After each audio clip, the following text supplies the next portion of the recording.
né? Nós estamos firmes, porque confiamos no Deus que é todo-poderoso, no Deus que nos ama. Amém? Amém. Então, vamos dar preferência ao doutor Jonilton, que está ali na tela. Declaramos aberta a sessão, a primeira sessão, a sessão civil da primeira Câmara. Nós temos apenas um processo, mas antes de julgarmos este processo, eu indago aos senhores desembargadores, integrantes desta Câmara, se há querem fazer alguma alteração com relação à ata da sessão anterior. Tá. Aprovado. Aprovado. É, Também quero cumprimentar a desembargadora Francisca Galiza, né, que ela está caladinha aí, mas ela sabe que ela mora no nosso coração.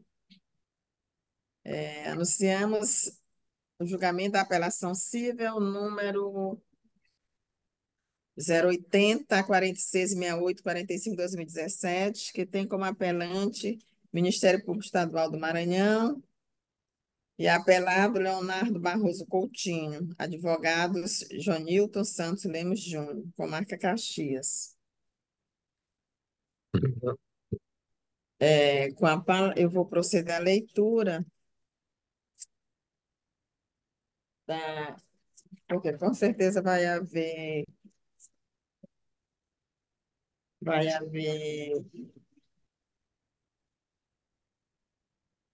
sustentação. Então, proceda à leitura do relatório. Adoto como relatório a parte expositiva do parecer ID 11014655 da Lavra da Procuradora de Justiça Terezinha de Jesus Anchieta Guerreiro. Verbes, aspas. Trata-se de apelação civil interposta pelo Ministério Público do Estado do Maranhão em face da sentença proferida pelo juiz de direito da primeira vara civil da comarca de Caxias, que, nos autos da ação civil pública de improbidade administrativa, proposta em desfavor de Leonardo Barroso Coutinho, julgou improcedente o pedido autoral nos termos do artigo 487, inciso 1 do Código de Processo Civil.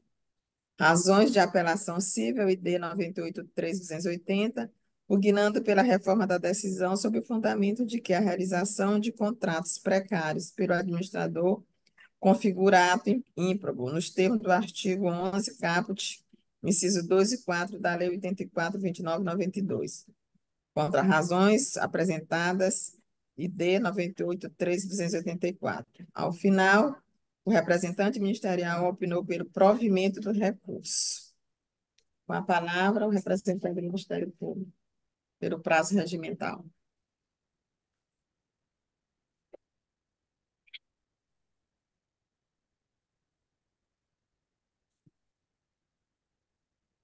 Com a palavra, doutor Marcos. Ah, pensei que tivesse sustentação oral, Excelência, me desculpe. Ah, Nós. Vai haver sustentação oral, doutor Não, então o Jonilton, Ministério Público fala depois da sustentação. mas o Ministério Público não é o autor dessa ação, ele está aqui como parte. Ah, é verdade. É. Nós ratificamos o parecer pelo desprovimento recursal.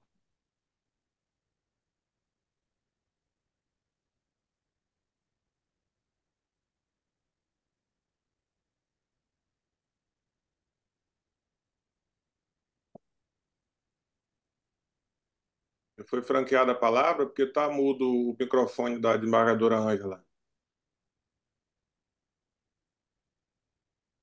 Vossa Excelência está pelo desprovimento? É, eu estou pelo desprovimento do recurso para manter a Não, sentença. doutor Marcos, porque aqui está pelo provimento do Perdão, é recurso. pelo provimento recursal. Então, com a palavra, o doutor Jonilton, pelo prazo regimental e com as observações de praxe, doutor Jonilton. Obrigado, Excelência. João Newton Santos Lemos Júnior, OAB Maranhão 6070. Falo em nome de Leonardo Barroso Coutinho, que figura como apelado neste feito. Excelências, em resumo, o que se está em discussão aqui neste processo é se eventuais contratações sem concurso público para a área da saúde, com base em lei local, configura ou não ato de improbidade administrativa. Em resumo, é isso que está se discutindo nesse processo. O Ministério Público Estadual ajuizou esta ação com fundamento no antigo artigo 1º, inciso 2º da Lei de Improbidade Administrativa, que, como todos nós sabemos, atualmente se encontra revogado pela Lei 14.230 de 2021. A rigor, nós poderíamos até encerrar a nossa sustentação por aqui, porque se a ação foi baseada no inciso que atualmente encontra-se revogado, não há muito mais do que se discutir. E na petição inicial, o promotor de justiça fundamenta o seu pedido de condenação com base no genérico. Ele aduz que para esse tipo de situação não há necessidade de demonstrar o dolo específico. Na sentença do juízo de primeiro grau, muito bem fundamentada, o magistrado julgou improcedente a ação, exatamente baseando-se no fato de que havia uma lei local que autorizava essas contratações, até porque são situações emergenciais, que não há como se aguardar a realização de um concurso público, se trata de área da saúde, e julgou improcedente a ação, exatamente pela ausência de demonstração do dolo específico, da intenção de lesar o erário público. O Ministério Público, então, ingressou com um recurso de apelação. E aqui, Excelências, um ponto muito importante, né? O doutor promotor de justiça, na sua apelação, ele inovou. Quando ajuizou a ação, ela era fundamentada apenas no artigo 1º, inciso 2º. Quando ele ingressou com recurso, ele já fundamentou o seu recurso, além do inciso 2º, no inciso 1º e no inciso 5º da Lei de Improbidade Administrativa.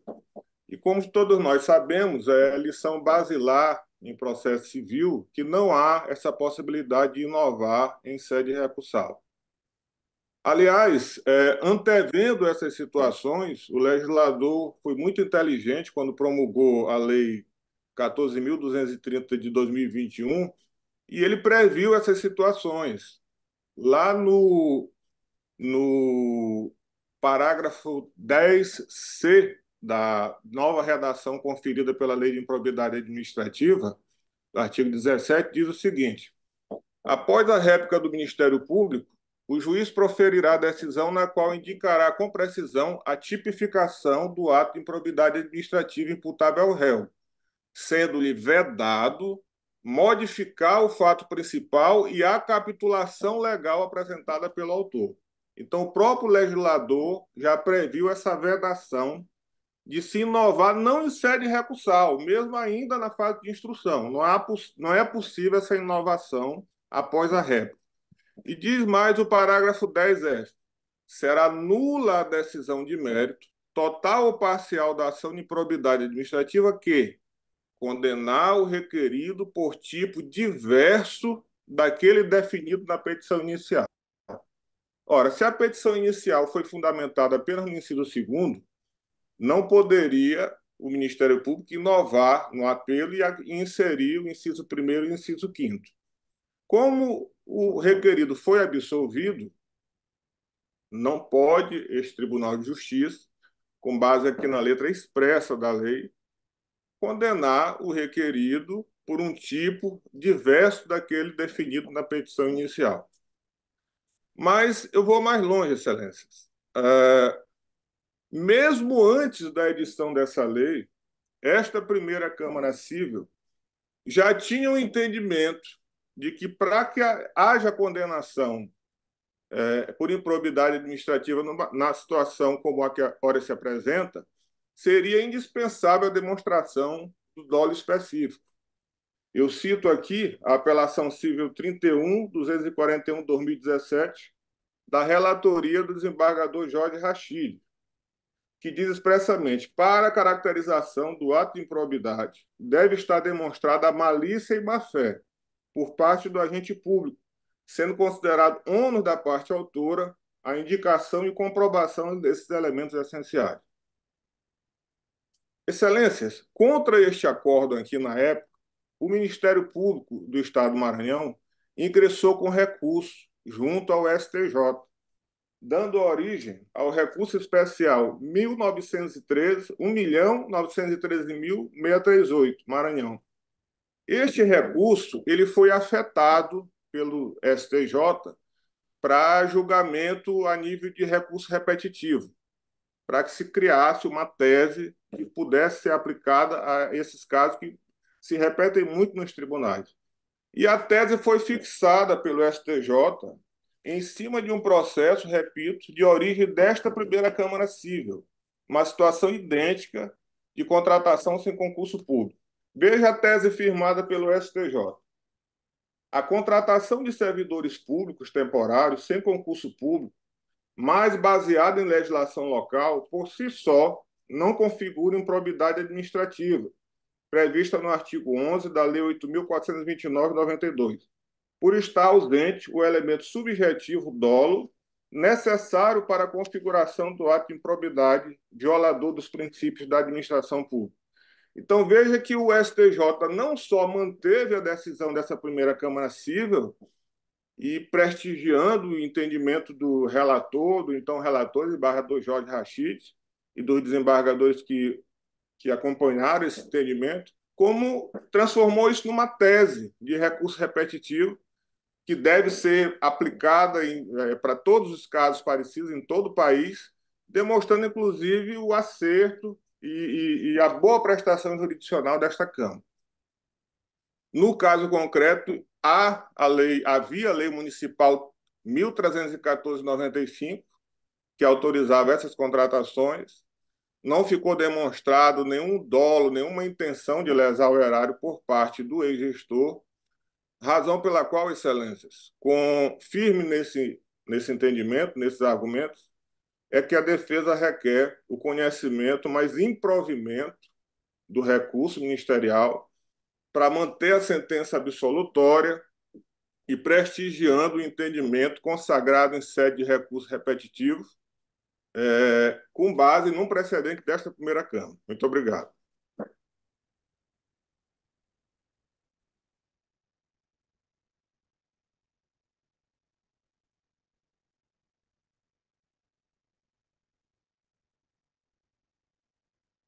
Microfone, desembargadora. Obrigada. Obrigada, doutor Joanilton. Presente os requisitos de admissibilidade recursal, conheço do apelo. O cerne da controvérsia consiste em saber se correta a sentença vergastada, pela qual julgou improcedentes os pedidos contidos na presente ação civil pública por ato de improbidade administrativa ajuizada contra Leonardo Barroso Coutinho, ex-prefeito do município de Caxias, Maranhão, por violação aos princípios administrativos pela contratação irregular de servidores da área de saúde do município sem concurso público. Com efeito, é sabido que o STJ, no julgamento do RESP 19.30.054, SE 2021, da relatoria do ministro Gurgel Faria, em sede de recurso repetitivo, firmou entendimento no sentido de que, aspas, a contratação de servidores públicos temporários sem concurso público, mas baseada em legislação local, que é o caso, por si só, não configura a improbidade administrativa prevista no artigo 11 da Lei 84.29/92, por estar ausente o elemento subjetivo, dolo, necessário para a configuração do ato de improbidade violador dos princípios da administração pública. Fecha aspas. Confira-se a ementa do mencionado julgado. Aí eu transcrevo, né, que todos nós, os desembargadores já têm conhecimento do meu voto. Demais disso, o próprio Supremo Tribunal Federal, em 18/8/2022, ao finalizar o julgamento do recurso extraordinário no agravo número 84.3989, fixou a tese do tema 1199 nos seguintes termos. Aspas. Primeiro, é necessária a comprovação de responsabilidade subjetiva para a tipificação dos atos de improbidade administrativa, exigindo-se nos artigos 9º, 10 e 11 da LEA a presença do elemento subjetivo, dolo, TRF1, Apelação cível 100.38.38.73/2018. Relator, desembargador federal Ney Belo. Data do julgamento, 30/2/2022. Feitas as ponderações supra, passo a análise do mérito da questão. Consoante consignado na sentença guerreada, o apelado, aspas, fez e manteve diversas contratações diretas de servidores sem prévia seleção ou concurso para atuar na área de saúde, fecha aspas. Todavia, ao contrário do alegado pelo parquet, não há que se falar em ocorrência de dolo. Isso porque, conforme a norma contida nos parágrafos 2º e 3º do artigo 1º da LIA, para que seja configurado o dolo, não basta a mera ilegalidade do ato. É necessário ser comprovada a má-fé do agente com o intuito específico de causar dano ao erário. Nesse sentido, aí eu trago jurisprudências de vários estados, inclusive de outros tribunais estaduais, trago do STJ, do ministro O.G. Fernandes, trago de Alexandre de Moraes, também do Supremo. Em caso, constata-se que o município de Caxias editou, no ano de 95, a lei número 1314, a qual dispôs sobre a contratação temporária de servidores públicos para aquela URB. Assim sendo, do cotejo das provas colacionadas aos autos, não vislumbra a prática de improbidade administrativa, pois as contratações de servidores mencionadas na petição inicial não implicam necessariamente na prática de ato ímprobo por parte do réu apelado, sobretudo porque não restou comprovado o dolo específico. Ademais, o descumprimento da recomendação ministerial ID 98.13.221, página 62 e 65, para regularizar a situação dos servidores, por si só, não é suficiente para caracterizar o dolo específico ante a ausência de obrigatoriedade do cumprimento de recomendação emanada pelo órgão ministerial e em razão da vedação de nomeação, contratação ou admissão de servidores públicos em ano eleitoral, prevista no artigo 73(5) da Lei 95, da Lei número 9504/97. Conforme ofício número 56 de 2016, a referida recomendação do Ministério Público foi protocolada na Prefeitura Municipal de Caxias em 3/6/2016, ID 98.13.221, página 65. Contudo, logo em seguida, adveio o período vedado em ano eleitoral, de 2/7/2016 a 1/1/2017, não sendo crível admitir que o apelado teve livre e consciente vontade de descumprir a recomendação. Portanto, ainda que as contratações tenham ocorrido de forma irregular, não foi demonstrado desvio de finalidade, dolo ou má-fé do gestor público, tampouco que as contratações de funcionários públicos lesaram o erário. Por esse entendimento, já decidiu esse tribunal conforme emendas transcritas. Aí eu trago julgados da nossa Câmara, né, da relatoria do desembargador Costa Carvalho, Kleber Costa Carvalho, trago também de outras câmaras, da relatoria do desembargador Jamil, do desembargador Luiz Gonzaga, Jorge Figueiredo, trago também de Raimundo Barros. Desse modo, não há que se falar que a conduta do réu apelado se configura como ato ímprobo, eis que é ausente a comprovação do dolo específico, razão pela qual a manutenção da sentença de improcedência dos pedidos contido na presente ação de improbidade administrativa é medida que se impõe. Por fim, quanto ao pleito subsidiário de anulação da sentença sob o argumento de que o magistrado cessou o direito de defesa da apelante, é disso que ao juiz cabe, como destinatário direto na valoração da prova, encontrar a verdade que tenha sido demonstrada no processo através dos elementos probatórios a ele fornecidos. Portanto, o julgamento antecipado da lide é perfeitamente possível, conforme prescreve o artigo 355 do CPC. Aí, nesse sentido, eu também trago julgados do nosso tribunal, da relatoria do desembargador José Ribamar Castro, e também colaciono outro da relatoria do desembargador Guerreiro Júnior. Por todo o exposto, em desacordo com o parecer do Ministério Público, voto pelo desprovimento do presente apelo, mantendo a sentença guerreada, consoante a fundamentação supra. Como voto o desembargador Jorge Rachid. Desembargadora, eu acompanho o voto de Vossa Excelência, já tive a oportunidade também de fazê-lo no PJM, mas eu quero fazer uma colocação que o doutor Josinho João Newton falou, com relação Pode aos sim. meus acordos. Na verdade, o meu entendimento com relação a isso é de que quando não há um dano efetivo ao erário, quando há uma, vamos dizer, eu acho que ele citou até aí o caso de um funcionário do, sei lá, acho que foi de um cemitério que foi contratado. Eu não vi dano pela contratação, até por causa do efetivo exercício do cargo que ele exercia na época. Acho que foi mais ou menos essa colocação, desse acordo que eu relatei, que eu lavrei. Então, eu acompanho Vossa Excelência de, de, pela colocação que Vossa Excelência fez no processo e a interpretação dessa questão do dano ao erário. Uhum. A gente colocou e deixou muito claro que não ficou comprovado o dano Só efetivo. fiquei triste porque a senhora não se lembrou de botar um acordo meu, só o doutor João Nilton que botou. Mas nós vamos reparar esse erro no próximo julgamento, senhor presidente. Mas o desembargador foi muito bem colocado pelo advogado. Sim, mas É, a desembargadora citou todo o tribunal. mas eu citei nossa Câmara, desembargador Kleber. Desembargadora Francisca, como vota, por gentileza? Não estamos lhe ouvindo, desembargadora. Sem som. Ela está com óculos charmoso.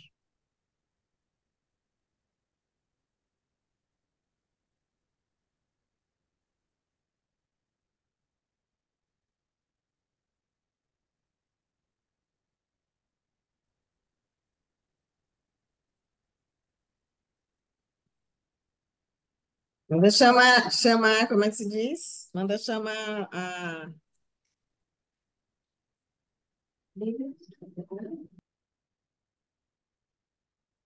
Manda chamar técnico da informática, os técnicos da informática.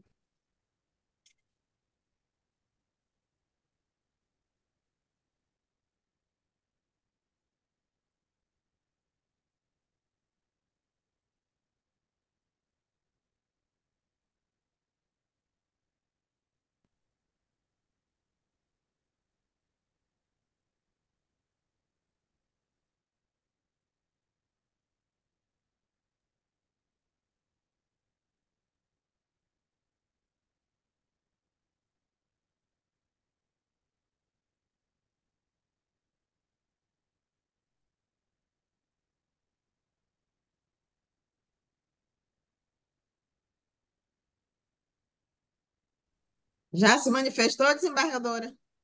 Nós não estamos ouvindo. Não estamos ouvindo.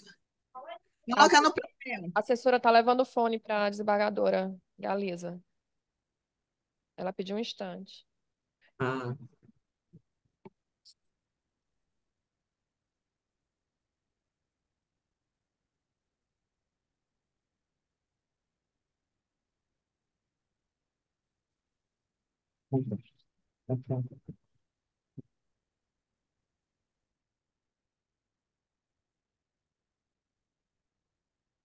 Lívia, tá ouvindo agora, não tá?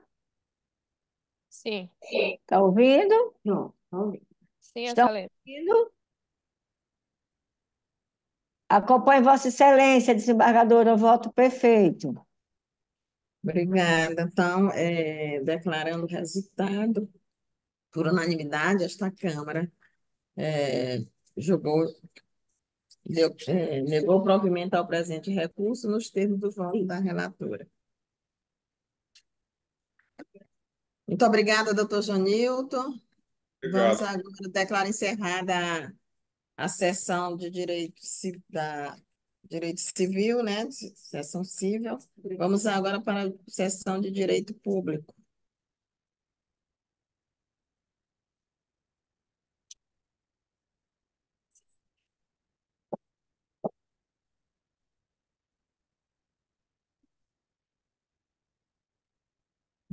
Então, declaro aberta a sessão de direito público. Temos uma sustentação oral. Vou anunciar O julgamento. Anuncia o julgamento da apelação civil 080-48-635-64-2016. Primeiro apelante, Estado do Maranhão, procurador Carlos Henrique Falcão de Lima. Segundo apelante, Hospital São Domingos Limitada. Advogados, Dino Figueiredo e Lauan de Advocacia. Apelada, Rosa de Souza Abreu. Advogada, Valdênia de Souza Soares.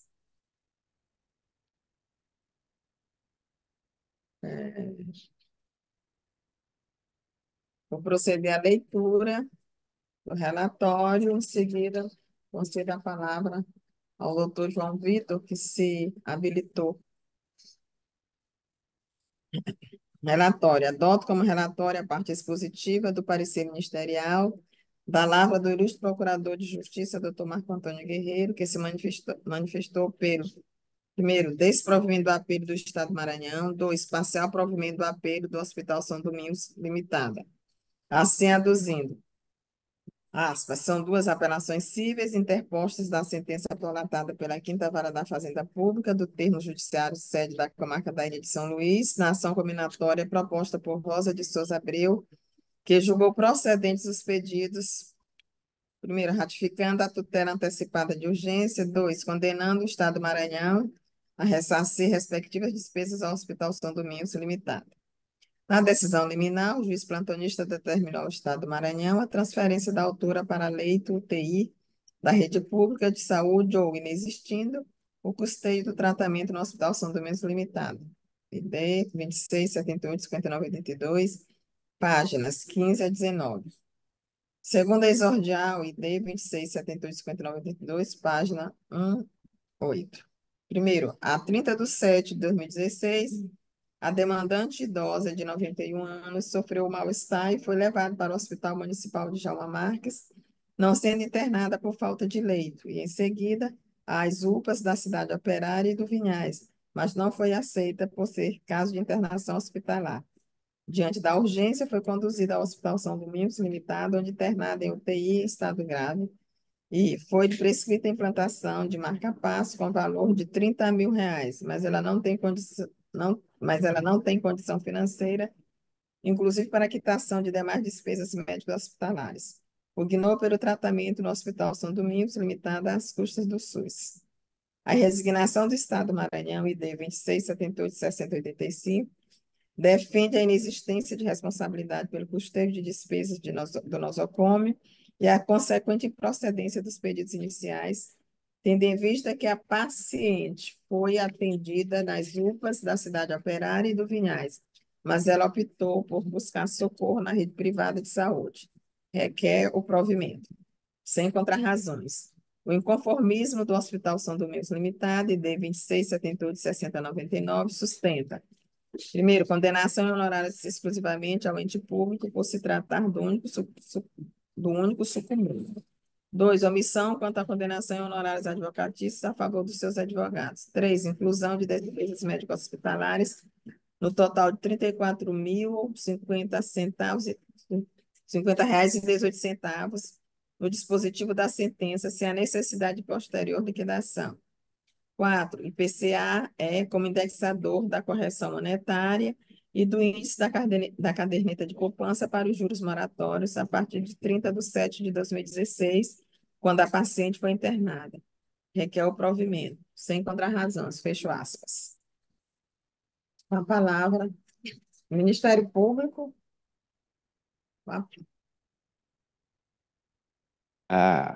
O advogado fala primeiro, que aqui o Ministério Público é custo legis. Mas eu acho que isso aí não há nenhum prejuízo. Mas como Vossa Excelência prefere assim, eu concedo a palavra ao Tá desembargador, bom. ao doutor É João porque, Vitor. às vezes, o advogado traz teses novas, fatos novos.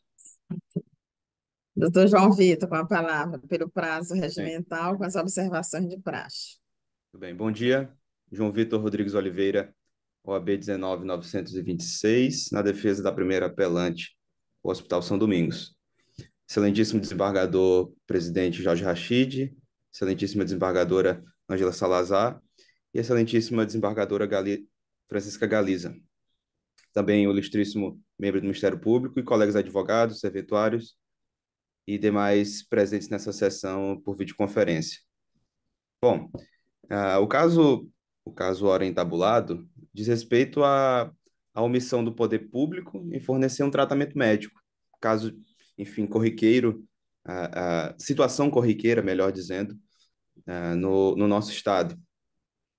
E a controvérsia era, no processo de conhecimento, a quem competia a responsabilidade pelo custeio de um tratamento que, por 3 vezes, tendo sido negado na rede pública, levando a autora a ser internada no hospital privado, a quem competia o pagamento destes custos hospitalares. Bom, custos hospitalares, inclusive, que orçaram no valor de R$ 34.050,18. E tendo transcorrido o processo de cognição, o processo de conhecimento, a sentença de base foi no sentido de que a responsabilidade pelo custeio das despesas no hospital privado é do Estado do Maranhão e que a conta hospitalar deve ser paga pelo mesmo. Até aqui tudo bem. Ocorre que, e aí sim o detalhe, em que pese essa sentença acertadamente tenha reconhecido o dever constitucional do ente público de arcar integralmente com os custos de internação, a decisão de base, com devida vênia, equivocou-se em 3 pontos. Quais sejam? Primeiro, a decisão se equivoca quando ela estabelece que o hospital apelante tem a obrigação de pagamento de honorários sucumbenciais, e que pese não tenha sido sucumbente. Segundo, ela se equivoca quando não prevê honorários advocatícios aos patrões do hospital hora apelante. E terceiro, quando não prevê expressamente no dispositivo sentencial o valor da conta hospitalar a ser ressarcido, valor esse que já está presente nos autos e não foi objeto de impugnação de nenhuma das partes. E, bom, quanto a esses 3 pontos, eu discorro aqui brevemente. A respeito da obrigação de pagamento de honorários sucumbenciais pelo Estado do Maranhão aos patronos do hospital apelante, a gente sabe que podemos concluir, né, inferir que a decisão ela impôs a obrigação em face apenas do Estado do Maranhão. Quando nós pegamos a sentença, nós vemos isso, que a obrigação de pagamento e todas as obrigações que constam no dispositivo sentencial dizem respeito tão somente ao Estado do Maranhão, sendo certo que em nenhum momento o Hospital São Domingos deixou de prestar atendimento ou prejudicou a autora da ação, ora apelada, de algum modo. Inclusive, na atual vara de saúde pública da comarca da Ilha de São Luís, pela pena do magistrado Dr. Carlos Veloso, todas as sentenças que vêm sendo prolatadas nos últimos meses, talvez mais de um ano, não tem sido previsto condenação ao hospital em honorários de sucumbências para casos similares a este, né? Visto que a sucumbência rege pelo princípio da causalidade. Ademais, compulsando os autos, a gente percebe que o Hospital São Domingos em nada contribuiu para o ajustamento da presente lide. Ao contrário, como já dito, sempre dispensou o atendimento necessário à paciente. Em relação ao ponto 2, isto é, quanto à necessidade de previsão de honorários advocatícios ao patrono do hospital, basta citar que já há precedentes nesta Corte Estadual, sobretudo de lavra do eminente desembargador Jorge Rachid, como nos autos do processo 086, aqui eu leio, eu não tenho o trecho aqui, mas o processo é 0865668.2018.8.10.0001. Nesse processo, há uma decisão exatamente nesse sentido, né, de previsão de honorários advocatícios ao patrão do hospital apelante, em casos similares. Bom, e quanto ao ponto 3, isto é, a ausência de previsão expressa do valor da conta hospitalar a ser ressarcido pelo ente público, já no dispositivo sentencial, notório é nos autos que já consta a documentação comprobatória desse atendimento e da conta fechada, da conta hospitalar fechada, com seu respectivo valor de despesas, não sendo necessário, né, na verdade, sendo salutar, que seja acrescido no dispositivo expressamente esse valor, pois, à luz dos ditames processuais do Código de Processo Civil de 2015, ah, os princípios da... bom, um instante. Os princípios da efetividade processual, da primazia da decisão de mérito e da razoabilidade e proporcionalidade, é de calhar que esse valor seja colocado, seja previsto logo no dispositivo sentencial. A relevância de tal informação, excelentíssimos desembargadores, é que, acolhida a presente apelação e constado o valor das despesas na sentença, se tornará desnecessário a realização de qualquer procedimento de liquidação. E aí isso certamente vai trazer celeridade, efetividade processual, tendo em vista que já for exercido contraditório durante toda a cognição processual e ampla defesa. E repito, em nenhum momento houve qualquer impugnação ao valor da conta hospitalar. De modo que uma liquidação posterior, uma liquidação de sentença, para que esse valor seja novamente apurado, nada mais será que um cálculo aritmético constatando o que já está posto e não é objeto de controvérsia nos autos. Portanto, diante desses 3 pontos que aqui pontuei, venho impugnar a esta douta Câmara o reconhecimento de que o ônus é regido pelo princípio da causalidade, de modo que a responsabilidade pelo pagamento de honorários sucumbenciais é daquele que deu causa ao processo, né? Ou seja, o Estado do Maranhão somente. Pugna-se também pela previsão de honorários advocatícios aos patronos do hospital, pelos termos já descritos, e além disso, por fim, pugna-se pelo reconhecimento de que nos autos já constam os valores dos procedimentos pensados à apelada, sobre os quais não houve impugnação, não havendo necessidade de liquidação posterior. Assim, devendo ser considerados os valores já fornecidos e conhecidos nos autos, a saber, a cifra de R$ 34.050,18. São estas as considerações. Meu muito obrigado. Obrigada, doutor João Vitor. Com a palavra, o Ministério Público.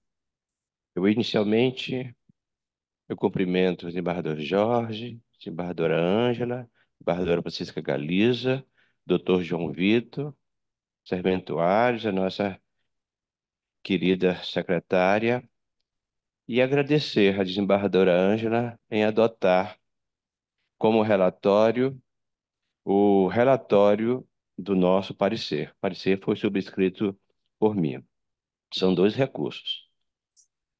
No que tange ao recurso do Estado do Maranhão, não há a menor dúvida de que ele tem a obrigação solidária de prestar serviços assistenciais de saúde à nonagenária. É uma idosa de 91 anos que precisou de socorro, não foi atendida no Socorro 1, não foi atendida na UPA Cidade Operária, não foi atendida na UPA do Vinhais e foi atendida unicamente no Hospital São Domingo, precisando, inclusive, entrar com um pedido nesse sentido no plantão judicial. Pois bem, no parecer nós mencionamos, ou buscamos mencionar o maior arcabouço legislativo acerca da temática. Nós mencionamos o artigo 196 da Constituição Federal, nós mencionamos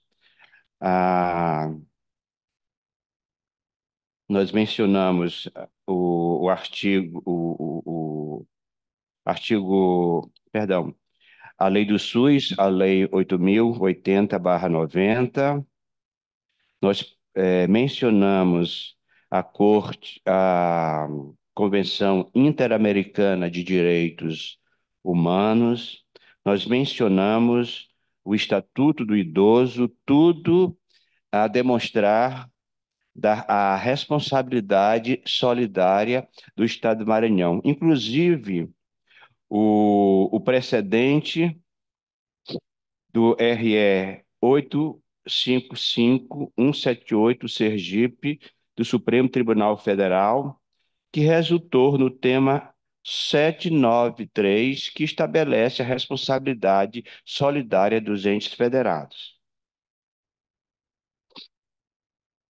No que tange ao recurso do Hospital São Domingos, parcial razão assiste.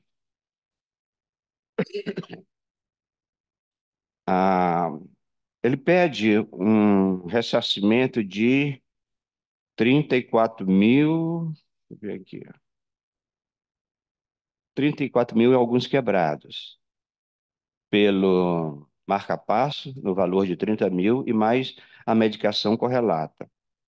Só tem que, no RE 666094 Distrito Federal, no tema 1033, de repercussão geral, o Supremo Tribunal Federal estabeleceu a tese de que o hospital privado tem direito ao ressarcimento, mas com base na tabela SUS e não com base na sua própria tabela. Nós mencionamos isso. Ora, se o pedido recursal não está sendo aceito em sua integralidade, o Hospital São Domingos, ele se tornou também sucumbente. Então, na sucumbência recíproca, cada parte banca os honorários dos seus advogados. E também o último item recursal foi quanto à atualização a atualização monetária, que, ao nosso entender, deve ser da seguinte forma: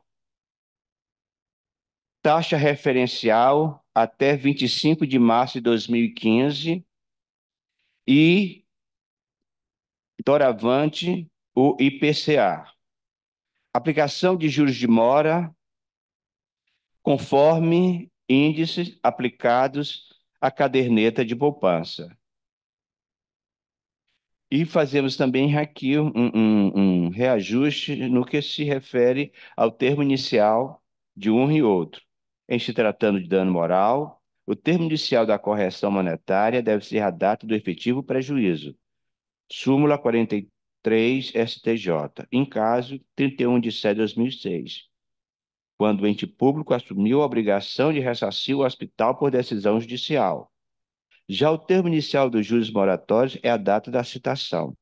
Código Civil, artigo 397, parágrafo único. Daí porque o parecer foi pelo desprovimento do apelo do Estado do Maranhão e parcial provimento do apelo do Hospital São Domingos Limitado.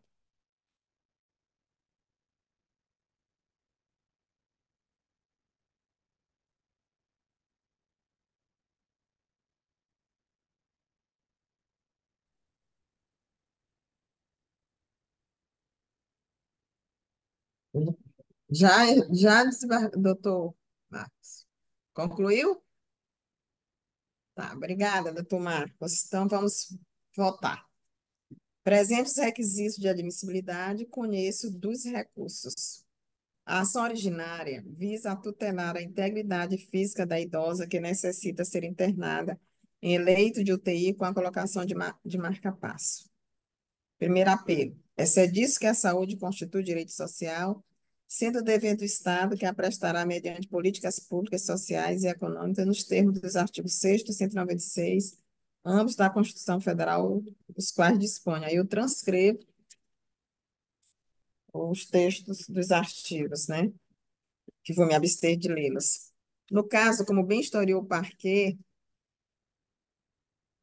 registro que a obrigação do Estado como um todo em oferecer tratamento de saúde àqueles que não detenham condições de fazê-lo com recursos próprios decorre de imposição legal e constitucional nos termos dos artigos 196 e 198, inciso 1 da Constituição Federal e artigo 9º da Lei 8080/90. No caso, como bem historiou o parquet, aspas, a paciente foi levada com urgência ao Hospital de São Domingos Limitado após tentativas frustradas de internação em estabelecimentos das redes públicas Municipal e Estadual de Saúde, sendo diagnosticada com doença cardiovascular, de hipertensão e prescrição de implantação de marca-passo. A 31 de setembro de 2016, o hospital foi intimado da decisão liminar e, a partir de então, manteve-a internada até a transferência dela para leito UTI no Hospital Universitário Presidente Dutra, em 4 de 8 de 2016. Ela não possui condições financeiras de arcar com o período de internação na unidade privada. Houve solicitação de transferência para o hospital público desde 30 de setembro de 2016, ID 2678-6048. Nesse momento, iniciou-se o dever estatal de custear despesas da unidade privada de saúde. Ficou registrada a ausência de leito disponível para o atendimento da demandante em várias ocasiões, ID 2678-6049, até o efetivo deslocamento, 4 de 8 de 2016, para o Hospital Universitário Presidente Dutra. A incapacidade financeira da paciente idosa parece bem demonstrada e não foi impugnada, devido assim o pagamento das despesas hospitalares pelo Estado do Maranhão ao Hospital São Domingos Limitado. Fecha aspas. Nesse passo, diante da falta de leitos de UTI na rede pública e tratando-se de pacientes sem recursos financeiros, recai sobre o ente público a responsabilidade pelo custeio das despesas decorrentes da internação em hospital privado, com vistas a garantir que o tratamento adequado seja fornecido, alinhando-se à ideia de acesso universal à saúde, onde a capacidade de pagamento não deve ser um obstáculo para receber cuidados médicos necessários. A propósito, aí eu estou citando, trago julgados do STJ, né, no RESP 1803-426 do Rio Grande do Norte, da relatoria do ministro Herman Benjamin, que diz direito à saúde, fornecimento de medicamento, tratamento médico, internação em leitos de UTI, de hospitais, manifesta a necessidade, obrigação solidária de todos os entes do poder público, tratamento médico hospitalar em rede particular, pedido subsidiário na falta de leito da rede pública, possibilidade. Trago também do desembargador Jorge Rachid Mubarak Maluf, que diz agravo de instrumento, ação civil pública, tratamento médico, paciente com câncer, fazenda pública municipal, direito à saúde, tutela de urgência, presença dos requisitos. Consigno ainda que tal determinação não implique em ofensa ao princípio da separação dos poderes ou lesão à ordem pública, eis que o direito à vida e à saúde não se encontra no âmbito dos atos discricionários da administração, mas consiste em um dever constitucional do poder público. O judiciário tem o dever de zelar de forma ampla e restrita pelos hipossuficientes, notadamente no que se refere aos seus direitos fundamentais. Ademais, a teoria da reserva do possível não é oponível no mínimo existencial, porquanto o direito à vida e à saúde não podem ter sua proteção postergada. Veja-se trecho da decisão prolatada nos autos da apelação civil número 19.678 de 2018, da relatoria do excelentíssimo desembargador Cléber Costa Carvalho. Aí eu estou transcrevendo, os senhores desembargador, senhor desembargador e a senhora desembargadora já têm conhecimento, porque o voto foi disponibilizado com antecedência. Trago também desembargador Ricardo Guailib e desembargador Castro. Segundo apelo. A resignação do segundo apelo cinge-se ao valor devido ao Hospital São Domingos, em razão do atendimento prestado à paciente, bem como sobre os honorários advocatícios sucumbenciais. O STF, no julgamento do recurso extraordinário 666094, tema 1033, da repercussão geral da relatoria do ministro Roberto Barroso, quadro 2 de 2022, fixou a seguinte tese jurídica, aspas, o ressarcimento de serviço de saúde prestado por unidade privada em favor de paciente do Sistema Único de Saúde, em cumprimento de ordem judicial, deve utilizar como critério o mesmo que é adotado para o ressarcimento do Sistema Único de Saúde por serviços prestados a beneficiários de planos de saúde. Fecha aspas. Assim, o direito ao ressarcimento das despesas deve ser garantido, contudo, em valor ilíquido, pois difere do montante apresentado pelo segundo apelante. Nesse sentido, aí eu trago jurisprudência, julgados da relatoria do desembargador Jamil de Miranda Gedeon, apelação civil número 0015.910, 2014, trago também da relatoria do desembargador Luiz Gonzaga, já de 2023, trago também da relatoria do desembargador Jorge Rachid Mubarak Maluf, de 2023, na apelação cível 0800-381, 21/2020. Por outro lado, tendo em vista que a ação deflagrada contra o Estado e o Hospital São Domingos foi julgada procedente, ficam os demandados responsáveis pelos ônus de sucumbência. É importante notar que o nosocômio não se opôs ao cerne da solicitação feita pela parte autora, mas agiu como parte prejudicada devido à omissão dos entes públicos. Contudo, não teve a sua pretensão atendida integralmente, pois o ressarcimento das despesas não lhe foi garantido nos moldes pleiteados, valores de balcão. Logo, o segundo apelante deve ser condenado ao pagamento de honorários advocatícios, fixado em percentual incidente sobre a diferença do preço de balcão constante nos orçamentos apresentados e os valores a menor que forem apurados em liquidação de sentença. Nesse sentido, a apelação cível 0800-381, dígito 21/2020, da relatoria do desembargador Jorge Rachid Mubarak Maluf, da primeira Câmara, que não é por acaso que é integrante dessa Câmara. O Estado do Maranhão, por sua vez, deve pagar os honorários advocatícios ao referido hospital em percentual arbitrado sobre o valor que foi apurado como devido, relativo ao pedido de condenação nas despesas de internação e tratamento da parte autora. Ressalto que, sendo ilíquida a sentença, a verba honorária deve obedecer ao disposto no inciso 2, parágrafo 4 do artigo 85 do CPC, razão pela qual não há que se falar em fixação de percentual dos honorários no presente momento processual. A propósito, aí eu trago também julgado do STJ, estou citando aqui um da relatoria do ministro Mauro Campbell Marques, de 21/3/2022. Digo eu, tratando-se de responsabilidade civil extracontratual, o termo acordo dos juros de mora é o evento danoso e a correção monetária deve incidir a partir da data do arbitramento. Aplica-se aos juros de mora o índice oficial aplicado à caderneta de poupança e à correção monetária, ou seja, o IPCA e a partir de 9/12/2021, emenda constitucional número 113/2021. Os valores dos débitos a serem solvidos pelo ente público devem ser atualizados pela taxa referencial do Sistema Especial de Liquidação e de Custódia, SELIC, que já engloba tanto a correção monetária quanto os juros moratórios.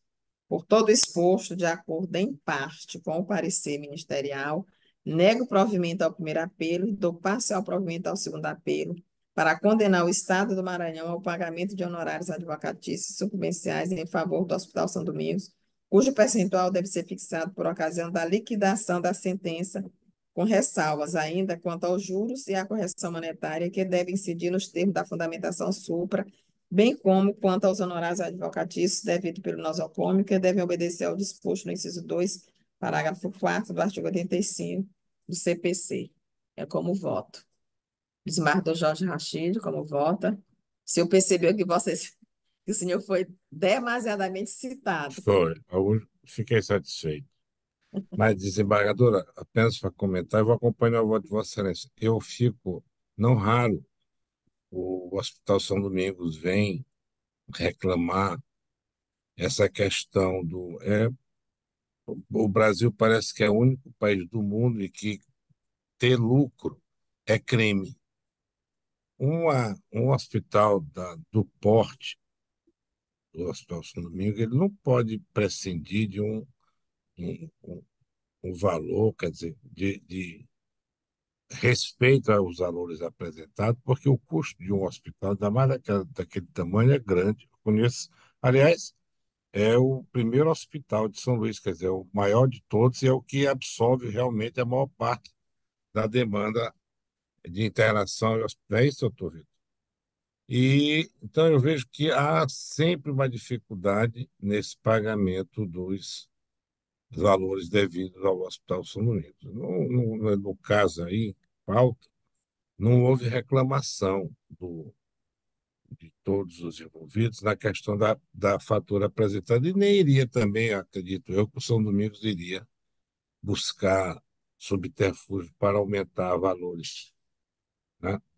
O certo é que houve o atendimento, chegou-se ao objetivo, que foi a prestar. Uma senhora idosa, não é isso? 91 anos. Pois é. mas houve atento. E ela foi bem sucedida, né?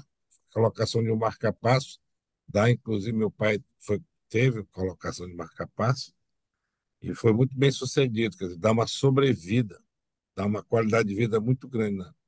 Mas eu digo isso, de que às vezes o Estado não respeita, às vezes não respeita essa entidade, essa instituição hospitalar que presta um serviço, nós não podemos negar, que presta um serviço de qualidade na nossa cidade. Então, eu acho que às vezes eles são punidos. Uma demanda dessa de quando? Deve ter mais de 2 anos, né?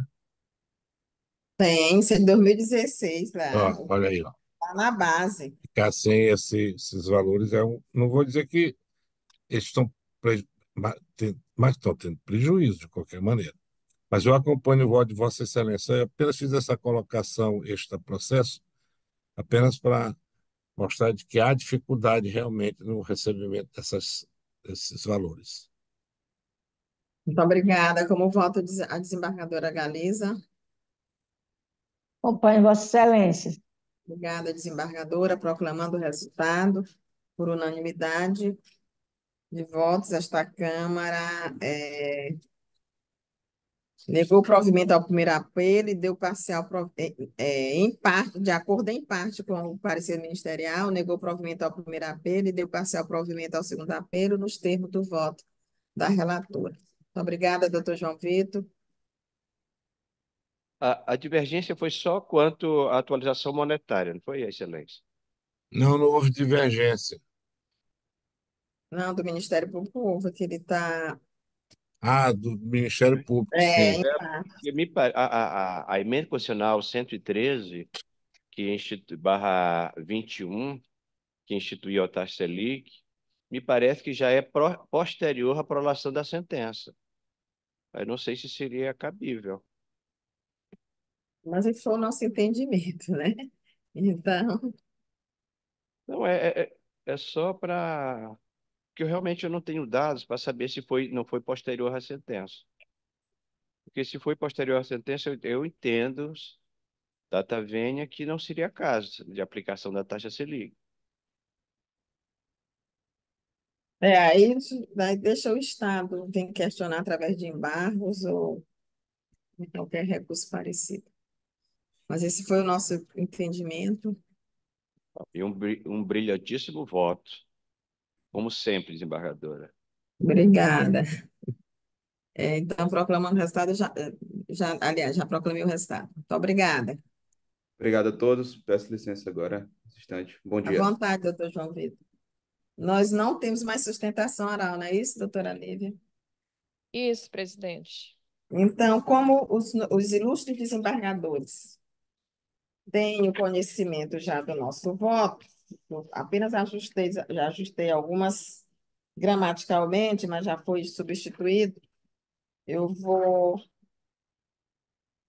proceder ao julgamento apenas através de emenda, porque estamos de acordo com o Ministério Público, viu, doutor Marcos? Ok, Estamos de excelente. acordo, viu? O próximo é matéria corriqueira, promoção não, é mudança de referência, progressão. O nome técnico é progressão, que já é questão batida. É.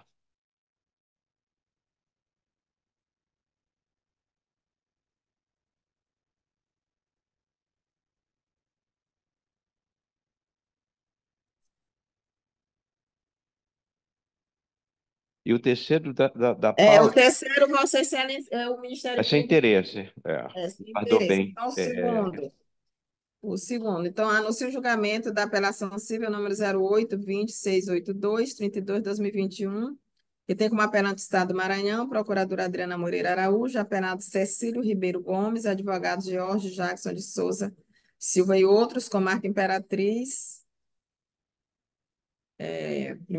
Sediamente, eu estou dizendo, apelação civil, ação de reclassificação de cargo, acumulado com pedido de progressão e retroativo, professor da rede estadual de ensino, preliminar de nulidade da sentença rejeitada, direito à reclassificação funcional, progressão em promoção e ao recebimento dos valores retroativos, atualização monetária modificada, honorário de sucumbência a definir na liquidação do julgado, Recurso parcialmente provido. Não há que se falar em nulidade da sentença sob a alegação de que é genérica e ultrapetita, vez que, respectivamente, demonstrada a sua adequada fundamentação ao apontar satisfatoriamente as questões de fato e de direito para sua conclusão. Artigo 93, inciso 9, Constituição Federal e artigo 489 CPC, e proferida nos limites do pedido inicial. Portanto, estou rejeitando a preliminar de nulidade da sentença. Então, estamos de acordo com o Ministério Público, dando parcial provimento ao recurso para, reformando a sentença, determinar seja procedida a reclassificação funcional do professor Cecílio Ribeiro Gomes no cargo professor 3, classe C, referência 5, em 1 de julho de 2016, e em seguida no cargo de professor 3, classe C, referência 6, em 1 de julho de 2020, bem como determinar que os honorários de sucumbência pagos pelo Estado do Maranhão sejam definidos após a liquidação do julgado. E também estou modificando a incidência dos juros de mora e da correção monetária, conforme sua fundamentação. Como voto do desembargador Jorge, que já tem conhecimento do nosso voto. Acompanhando Vossa Excelência. Como voto a desembargadora Galiza. Acompanho Vossa Excelência. Então, por unanimidade de voto, foi dado parcial provimento ao presente recurso, de acordo com o parecer ministerial, nos termos do voto da relatora. O outro também é a mesma matéria, mas o resultado é um pouco diferente. Tem uma preliminar de nulidade de sentença, eu estou rejeitando, né, pelo mesmo fundamento que eu acabei de ler, mas eu vou anunciar primeiro o processo. Anuncio o julgamento da apelação civil 08, 14055, 75/2022, apelante Estado do Maranhão, procuradora Adriana Moreira Araújo, apelada Lucimeira Oliveira de Araújo Souza, advogados Jorge Jackson de Souza Silva e outros, comarca Imperatriz. Em sediamento, estou dizendo apelação civil, ação de cobrança, com pedido de pagamento dos efeitos retroativos, professora da Rede Estadual de Ensino, preliminar de nulidade da sentença, rejeitada, direito à reclassificação funcional, progressão em promoção e ao recebimento dos valores retroativos, comprovada a atualização monetária modificada, honorário de sucumbência definida na liquidação do julgado, recurso parcialmente provido. O Ministério Público não manifestou interesse em emitir parecer neste caso. Então, a dispor do parcial provimento ao recurso para tão somente julgar improcedentes os pedidos de progressão, referente aos pedidos de progressão e promoção funcional, pleiteado pela professora Lucimira Oliveira de Araújo Souza, e determinar, mas também determinar o pagamento das diferenças remuneratórias correspondente ao período de 1 de julho de 2020 a 1 de janeiro de 2021, bem como determinar que os honorários de sucumbências pagos pelo Estado sejam definidos após a liquidação do julgado. Estou modificando também a incidência do júri de mora e da correção monetária, conforme exposado no voto. Como voto. Como voto o desembargador Jorge Rachid.